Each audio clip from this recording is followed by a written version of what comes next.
आज हम लोग पल्लवन का अर्थ और परिभाषा देखेंगे। पल्लवन जो है पल्लव और नौ से मिलकर बना हुआ शब्द है पल्लवन। जब पल्लव में नौ लग जाता है तो यह निरंतरता को दर्शाता है, मतलब कि जो क्रिया लगातार हो रही है उसी को हम लोग क्या बोलते हैं, पल्लवन बोलते हैं। पल्लव का अर्थ पत्ता होता है, अर्थात लगातार पत्ते निकलने की क्रिया को हम पल्लवन कह सकते हैं। पल्लवन का शाब्दिक अर्थ क्या है? तो पल्लवन का शाब्दिक अर्थ है नए पत्ते आना या किसी बात या विस्तार पर ध्यान देना। किसी बात या विस्तार पर क्या करना? ध्यान देना। जिस प्रकार बीज से अंकुर, अंकुर से पौधे का निर्माण होता है, पौधों में अनेक पत्ते पल्लवित होते हैं जो वृक्ष के गुणों का विस्तार करते हैं, उसी प्रकार किसी वाक्य, कथन, लोकोक्ति आदि में निहित विचार या भाव के अनेक पहलुओं को विस्तृत करना ही क्या है? पल्लवन है। पल्लवन अंग्रेजी के एक्सपेंशन शब्द का हिंदी पर्याय है। पल्लवन क्या है? अंग्रेजी के शब्द का हिंदी पर्याय है। एक्सपेंशन मतलब क्या होता है? विस्तार कर देना। तो इसमें पल्लवन का भी मतलब क्या हो गया? किसी भी वर्ड का पूरा विस्तार कर देना। पल्लवन का अर्थ ठीक है, पल्लवन को अर्थ संवर्धन, वृद्धिकरण और भाव विस्तार, विचार विस्तार के नाम से भी जाना जाता है। पल्लवन के संदर्भ में विभिन्न विद्वानों के द्वारा दी गई परिभाषाएं निम्नानुसार है। आलाप का डॉक्टर वासुदेव नंदन प्रसाद के अनुसार किसी सुगठित एवं गुम्फित विचार या भाव के विस्तार को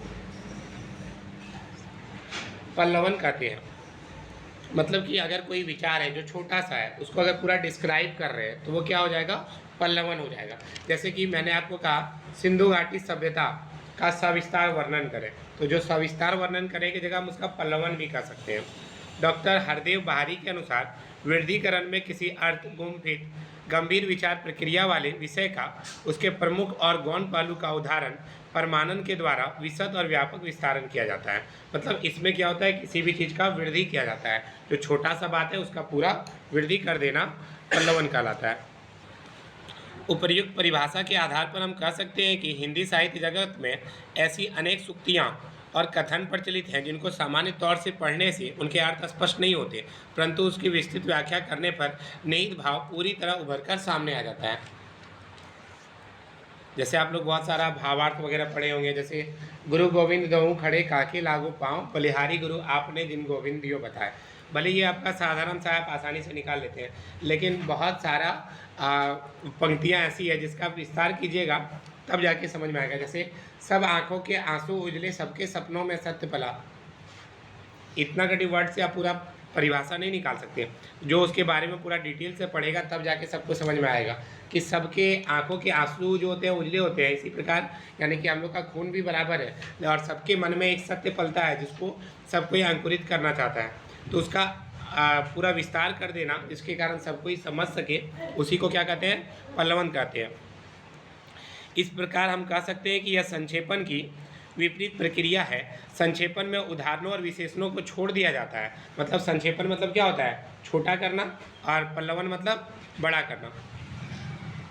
तो जबकि वृद्धिकरण दृष्टांत, कथा, प्रसंग और उसके भावार्थ को व्यक्त किया जाता है। संक्षेपण में छोटा, समराइजेशन, पल्लवन मतलब विस्तार। आमतौर पर मानव जीवन के सभी पहलू पर पल्लवन का प्रयोग होता है। विद्यालय में शिक्षक विद्यार्थियों की जिज्ञासा का समाधान पल्लवन से करते हैं। अब अगर आपको कोई टॉपिक समझ में नहीं आ रहा है तो आपके टीचर क्या करते हैं? उसको पूरा डिस्क्राइब करते हैं, यानी वो पल्लवन करते हैं। नेता, वकील, वक्ता इत्यादि अपनी बातों को समझने के लिए पल्लवन का सहारा लेते हैं। महान लेखकों द्वारा रचित या समाज में प्रचलित सूक्तियाँ संक्षिप्त होने के कारण सामान्य व्यक्ति उसके मूल आशय को समझने में कठिनाई का अनुभव करते हैं। ठीक है, तो बहुत सारा वर्ड ऐसा होता है जिसको लोग समझ नहीं पाते हैं, जैसे कि 9 2 11 होना। अब हालांकि ये बहुत कॉमन हो गया तो सबको पता चल जाता है, मतलब भाग जाना, लेकिन बहुत सारा वर्ड अभी भी ऐसा है जिसके बारे में लोगों को पता नहीं चल पाता, बहुत कम लोग बोलते हैं। एक आप लोग अधिकतर व्हाट्सएप पर टाइप कर देते हैं STU, same to you, high five, तो ये सबसे सामने में समझ में आ रहा है कि एक टाइप का विश कर रहा है। इसके अलावा ऐसी स्थिति में सूक्तियाँ या कथन को विस्तार देते हुए भिन्न भिन्न प्रकार के उदाहरण प्रस्तुत कर सामान्य जनमानस के समझने योग्य किया जाना नितांत आवश्यक हो जाता है। पल्लवन की रचना या स्वरूप।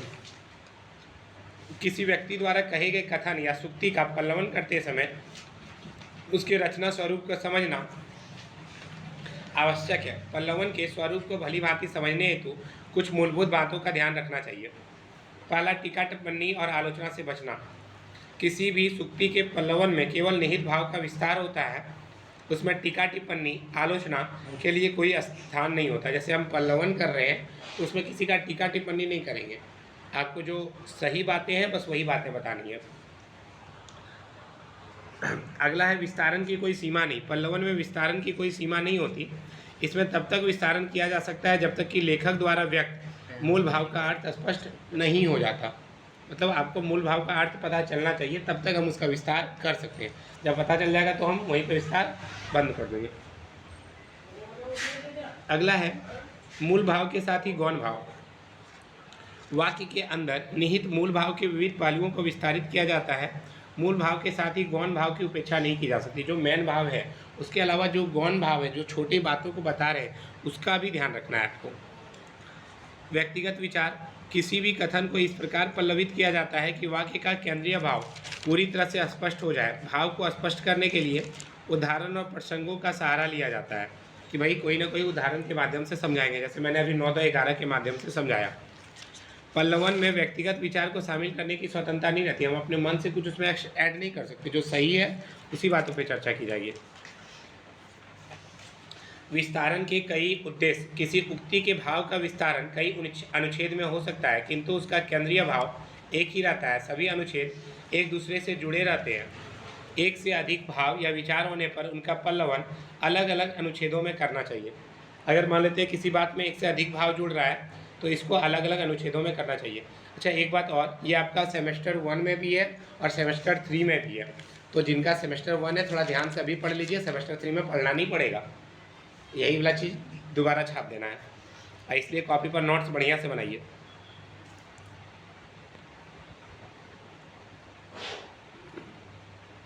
अब देखिए, अगर आपका पूछ दे कि पल्लवन का और व्याख्या ये दोनों में क्या क्या अंतर है या क्या समानता है, लेकिन आपका मे भी बोले तो यहाँ तक में आपका ये क्वेश्चन कंप्लीट हो जाता है। ठीक है, थोड़ा सा लेकिन देख लेते हैं अगर कुछ एक्स्ट्रा अगर क्वेश्चन बना दिया तो।